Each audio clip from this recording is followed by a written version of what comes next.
What's going on, everybody? The Xbox Summer Showcase just happened, kind of. I'm probably uploading this a bit late because I've been pretty busy lately, so apologies for the late upload and everything, but I wanted to talk about some of the games from the showcase, really just what interested me, and I'd love to hear from all of you about what games interested you. Before I get into it, I have a message for all my new subscribers. I mean, over the last month, I've just gained so many. I've nearly doubled my subscriber count, and it was all during the time of me making Borderlands content, so I just want to make sure everybody knows that Borderlands is priority here. Borderlands always will be priority on this channel. I love Borderlands, it's going to stay, it's not going anywhere, but I do occasionally make videos talking about other games I've played, other games I'm excited about, and showcases and current events within the gaming sphere. So if you enjoy that stuff, then get subbed. If you like Borderlands, definitely get subbed because I cover every little breadcrumb about it, and I also make fun little videos. Like more recently, I did 5 features I'd like to see. But with that, let's get into things, and I'd like to start here with Gears of War Reloaded. This is Gears of War 1, and I believe they're just taking the Ultimate Edition of Gears of War 1, which is already kind of a remaster of the game, and then kind of buffing up the graphical fidelity and things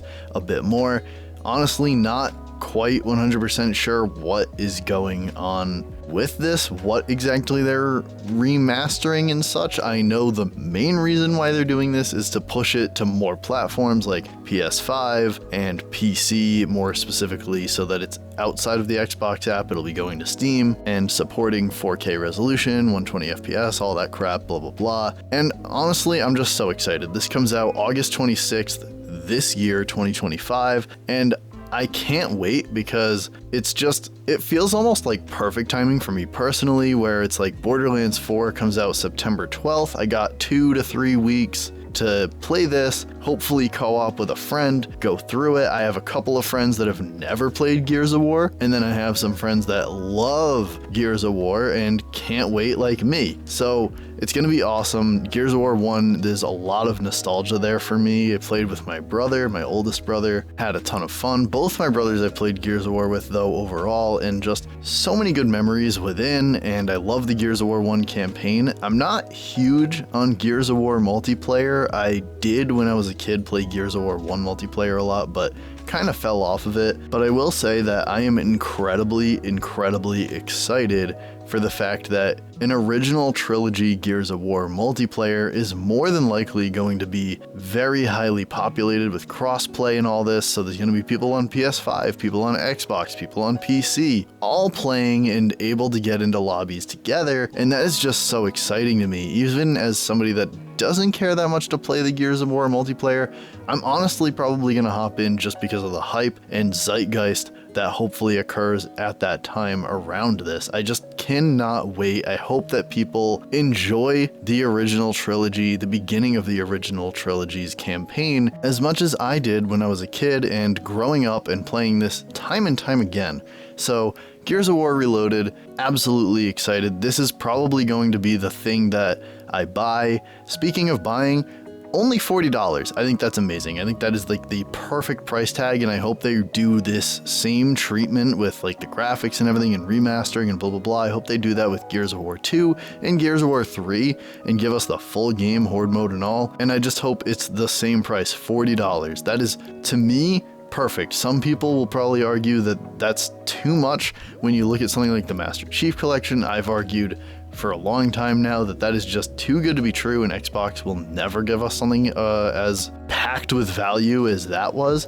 So this is the next best in my opinion, and I am a-okay with it. I have been dying for Gears of War 1 to be in my life again in a way that I can just enjoy it on the platform that I love. But anyways, so as I was saying, is this game is probably going to be what carries me up to Borderlands 4's launch. I'm just gonna get this, play it, and it's gonna carry me through. I'd also just like to address the fact that I was wrong about Gears of War. There were leaks and rumors and things saying Gears of War 1 Remaster will not have multiplayer and all that. I am very happy to take the L on a video I made where I just basically bitched and moaned all about how they're going to remaster it and it's not going to have multiplayer and all this stuff. I am more than happy to take the L and just be like, yeah, I was a fucking idiot that made a video on a rumor that wasn't confirmed yet and all this stuff. And while I don't take it lightly to spread things that aren't true or haven't been confirmed, I look back at that video and honestly kind of feel like an idiot for kind of just jumping on something so soon. So I do apologize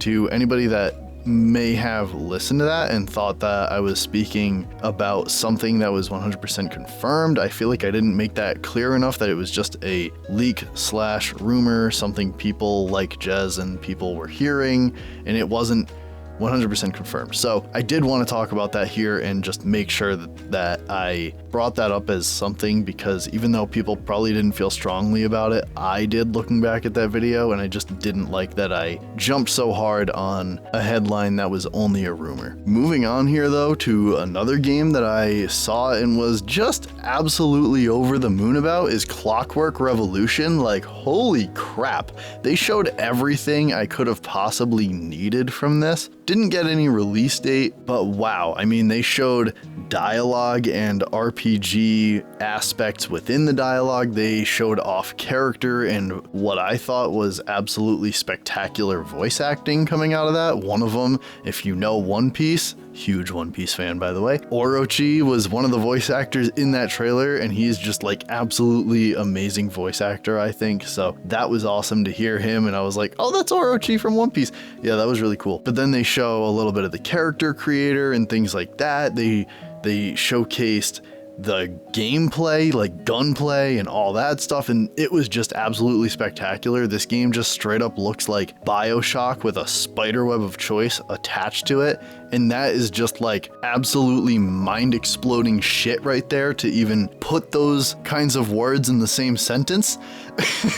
Absolutely incredible. Like the abilities, I mean, there was like, what was it, he shot like a revolver or something a bunch of times and then just like reverse time with the bullets like back into his mag because he missed all his shots or something. Like that was, oh my god, the gameplay looked so freaking sick in this game, man. So yeah, Clockwork Revolution, incredibly excited for this game. No release date or anything of any kind yet, and that is a-okay. In Exile, cook, man. Brian Fargo, cook. Let them cook. Like the chef in the kitchen, legend at work here with Brian Fargo. I am just so excited for whenever this is ready. Something I'm intrigued by, but not like as hyped about, is Beast of Reincarnation, made by Game Freak. Yeah, Game Freak showing up at an Xbox showcase. I don't know if anyone had this on their bingo card. Like, what? I was so shook when I saw this. I don't think there was any release date, just said sometime in 2026. It just looked like a really weird game, nothing to do like Pokemon or anything at all. It was action type game, just some dude with a sword stabbing weird creatures and such. Had no clue what to make of this, but I'm definitely gonna have my eye on it with Game Freak's name attached to it. That alone just is like, what the heck is this project? So definitely interested to see more. Another cool surprise was Super Meat Boy 3D. I didn't really even play the original Super Meat Boys. I know a ton of people that were super into them on the 360 and stuff. I had friends that really enjoyed them. Again, no release date for this one, just said early 2026, but maybe I'll pick up some of the older ones on Steam or something. You can get them like dirt cheap right now. I think like one of them was like $3 or something. So maybe I'll pick them up and just kind of play them when I'm bored and have nothing to do on the Steam Deck or something. But this just looked like a great little platformer for anybody into that kind of genre and looking for something. That definitely looked like something to pick up. Continuing on with the surprises here, Grounded 2, July 29th. This summer, July 29th, Grounded 2 comes out. That is absolutely crazy to me. I did not expect Grounded 2 to release this soon. I heard rumblings and rumors of Grounded 2 being a thing, and I expected it to show up to some capacity, but to show up and be like, yeah, by the way, like next month we're gonna come out. I mean, Obsidian is on fire right now when it comes to like just pushing games out. They have been Xbox's saving grace time and time again, it feels like. Not that they really needed saving this year with Clair Obscur and all this stuff, but like, damn, dude. Grounded 2 next month. I haven't even beat Grounded 1. I don't even own it. I just played it a little bit on Game Pass around when it was like fairly new with some of my friends, but I really enjoyed what I played, and I kind of want to know what that story's all about. I've heard good things, so maybe I'll try and hop into that. I don't know, dude. This is not enough time, man. Like, what is it? Like 2 or 3 months, and then Borderlands 4 is here. That, like, it's just like, how many games can I fit in 3 months, and work and other things going on? It's just absolutely like so much. So Grounded 2 might be something I get into down the road, but definitely exciting nonetheless, and a big surprise. When it comes to games that are just completely new to me and my eyes and my brain, Chronos: The New Dawn showing up. That game, still don't understand a ton about it. It just, what I got from it was a Dead Space-like kind of game. It's from Bloober Team, and it comes out supposedly this fall. No release date, like exact release date, but definitely looked interesting. I don't know if I'll actually be buying it. It looks kind of more like a game I'd like to watch somebody play, because I'm a big baby, and this game looked like very heavy atmosphere with a lot of tension and things. Again, definitely going to be keeping my eye on this one, but not so sure whether I'm going to pick it up or just be one of those things I watch somebody play and it's enjoyable to kind of see from afar. Another completely new thing to me, never seen or heard of before, was Mudang Two Hearts. I'm assuming that's how it's pronounced. Mudang, I don't know. I'm just gonna call it Two Hearts because I know how to pronounce those words. This game really just caught me off guard. I was kind of just, I'm in the Discord with my friends watching the showcase with them. We're all watching it together and everybody's yapping and yammering, and then I'm like, wait, hold on guys, this actually looked kind of sick. And it's this dude all in militaristic stuff and guns and all this, climbing a pipe, and I'm just like, whoa, hold on guys, is this like Korean Splinter Cell or something? What's going on here?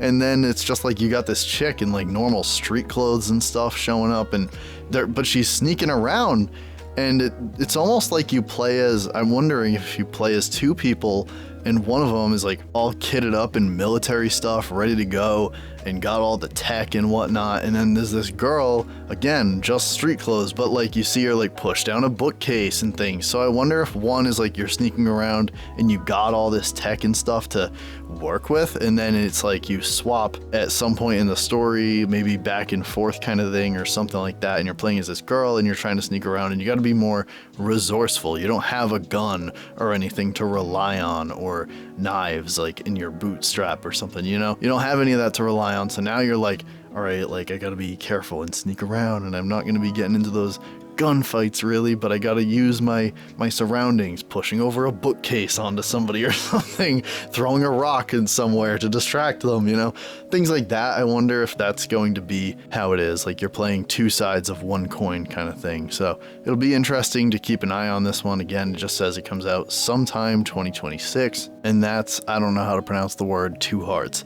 That game, again, gonna keep my eye on it. But next, Persona 4 Revival, and man, talk about just getting me hyped off of pretty much absolutely nothing. Persona 4 is just one of my favorite games of all time now. I freaking love this game, and like just seeing the new graphics, and once the music kicked in, I got so hyped. As soon as the music kicked in, I was like, oh my god, like just freaking out. And it was literally a 47-second trailer with, I literally timed it 5 seconds of quote gameplay where he's running from where like the temple is down the street. But just seeing it in the new graphics really gets me hyped, really has me hopeful, because I love Persona 4, but I will say those dungeons I'm just not a fan of. Like going into the combat side of things, it's just like kind of a very repetitive grind, whereas Persona 3 Reload and Persona 5 really did a good job with how that side of the game works, and I really enjoyed a lot more in those two. So getting Persona 4 to that level of like Persona 3 Reload combat and mechanics and all that stuff really excites me, and might make it the best Persona, at least for me personally, because right now Persona 5 Royal is like my absolute favorite of all those three. Just like no contest. Like 5 just does everything in my opinion. The characters, the music, the combat, everything about it to me is just like top tier. Persona 4, the characters, the story, and the music are all top tier, but the dungeon falls short for me. So Persona 4 Revival coming in and maybe being the saving grace for this. Of course, there's the talk with probably recasting the voices and things, so we'll see how that plays out. I'm not going to have concerns with this yet. I will wait and see, but more than likely, the voices are going to be recast. I mean, to get that cast of people again is just like out of this world type of budget, and it's just, I don't think it's happening. But even so, I remain completely and 100% excited for Persona 4 Revival whenever that happens. Moving on though, we have Keeper by Double Fine, and this game just looks weird as all get up, which is just so expected because it's Double Fine. Comes out October 17th. I don't really have a ton to say about it, but I think I'm going to be keeping my eye on this one. I've yet to play Psychonauts, so I think I need to do that. I think I need to right that wrong again. Where I'll find the time for this, who knows? But someday I will get to the Double Fine games because I've just heard so many good things about them. So yeah, that is Keeper. When it comes to games I'm disappointed with, it's so hard for me to say this, but The Outer Worlds 2, because I loved The Outer Worlds 1. Loved The Outer Worlds 1. One of my favorite RPGs. But The Outer Worlds 2 is just not, it's not clicking with me yet. Like, I don't know. I don't know what it is that I need to see at this point. It just feels like I need my hands on it to understand and get it and really enjoy it. It looks so good on a gameplay front, but I'm still really, really skeptical of the RPG element of the game, the choice and consequence elements of that game. The Outer Worlds 1 had it, not perfectly, I get it. There was the skill checks and things which were kind of in the beginning a joke, but that's the thing that they've yet to really show me that I'm still skeptical about, I guess. So The Outer Worlds 2, there's a lot of good in there with the gameplay and some funny things with the flaws that they talked about and everything. One thing one of the guys in the direct said that really has me worried is they talked about how you play as the stranger in The Outer Worlds 1, talking about how you're like a blank slate and you have no reputation, you're just this person and what you do molds who you are. But then they say in The Outer Worlds 2, that's not the case, and he talks about how you're from this faction and they're this good faction with good people and blah blah blah, and I'm just like, that's the opposite of what I want. I liked The Outer Worlds 1 where I was a blank slate and I molded my character into what I want to be and I could be a complete dickhead or whatever. I just really enjoyed that aspect, and that's what I typically enjoy out of my RPGs. So even while I was getting excited from some things they were showing me on The Outer Worlds 2, that whole thing he was saying there just really stuck with me in my head the entire time, and I think it did make it harder for me to get really hyped about this game. Two things I thought were huge, but not huge for me, but I'll still talk about anyways because I enjoy this franchise now. Final Fantasy VII Remake Intergrade, Xbox, in the winter of this year. No exact date again, but still, that is really awesome, and I highly recommend if you are into this kind of genre of games whatsoever. Final Fantasy VII Remake Intergrade is a great game, and for Xbox to finally be getting it is absolutely huge. Final Fantasy 16 also going to Game, it is going to Game Pass, but going to Xbox, and that just dropped like the day the summer showcase happened. The Xbox summer showcase, the game was just out for Xbox, so that's really cool, really huge for some, I know. So I just wanted to throw that out there, but that was pretty much everything I wanted to talk about from the Xbox Summer Showcase. The last thing I'll say is I thought the Call of Duty Black Ops 7 announcement trailer was just absolutely hilarious because my friends and I we're all watching together and we're all trying to figure out what this is. They go, and one more thing. And they were all trying to figure out what this is. Like, oh, this looks, different, weird. Like, what's going on here? And like, it just turned out to be Call of Duty Black Ops 7. It's like, oh yeah, what a big surprise. We didn't see that there would be another Call of Duty coming out like in this year. Like, oh man, what a crazy surprise that was. It was just like, my friends were like mad about it, and I think a lot of people were kind of like mad about it, but I don't know. I just think it's the funniest thing. I will say though, I've seen a lot of people online being like, where's Fable and where's this, where's that, the Halo CE remake and stuff like that. And I think a lot of people missed the fact that Fable got delayed again. So I already knew like that was not going to be here at this showcase. I've seen a lot of people say like, where's Fable? And it's like, maybe Xbox didn't make it obvious enough that got delayed. I don't know, but yeah, that's the whole reason why it wasn't at this showcase. And I also think that's the whole reason why the And One More thing was Black Ops 7. I think originally there was supposed to be a big Fable showing or something, and they were like, whoa, this is nowhere near ready. So they delayed it, and then it felt like they just had something missing from this showcase, and I'm pretty sure that's what it was. They were counting on Fable to be here. Maybe they were counting on some other things to be here too, because I've seen people say they felt like this showcase was light. I mean, I guess I could agree, but as somebody on PC, I felt like this showcase had a lot of stuff I wanted, even if it's not coming out that soon. I really don't care personally because I'm already busy enough and I've got plenty of games to go around this year. So having something like Persona 4 Revival,